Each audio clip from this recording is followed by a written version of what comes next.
এই এনায়েতের হত্যাকারীদের আগামী 7 দিনের মধ্যে আপনারা গ্রেফতার করুন। পরিবেশ অন্যদিকে যাবে, তখন কিন্তু সামলাতে পারবেন না। আমরা তাদের সকলের কাছে অনুরোধ করছি, এনায়েত কিন্তু শহীদ হয়েছেন। আমি মহান রাব্বুল আলামিনের কাছে প্রার্থনা করি আমাদের এনায়েতকে যেন শহীদের মর্যাদা দান করেন।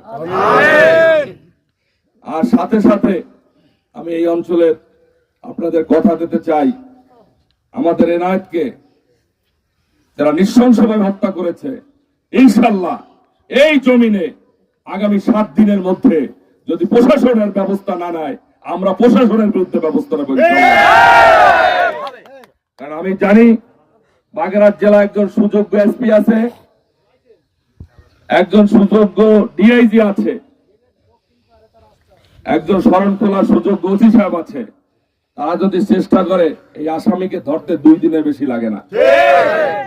আমি জানি না গাফিলতি কোথায়।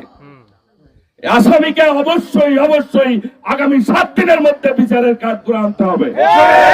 নাইলে বিএনপির পরিবার, জামাতের পরিবার, টোটাল মুসলমানরা কিন্তু নীরবে ঘরে বসে থাকবে না।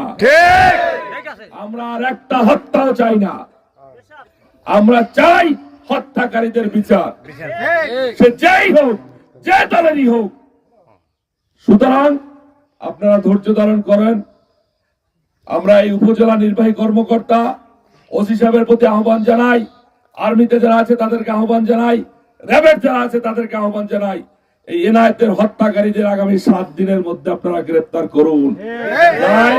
পরিবেশ অন্যদিকে যাবে, তখন কিন্তু সামলাতে পারবেন না।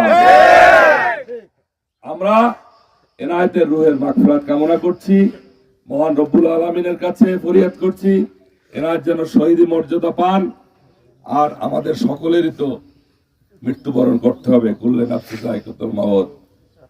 আর আমরা এনায়েতের জন্য দোয়া করব, এনায়েতের পরিবারের জন্য দোয়া করব। 2টি বাচ্চা আছে, ওদের কান্না আমি সহ্য করতে পারছি না। মহান রব্বুল আলামিন এদের পরিবার যেন আমাদের মাধ্যমে হোক আর নিজে হোক কুদরতি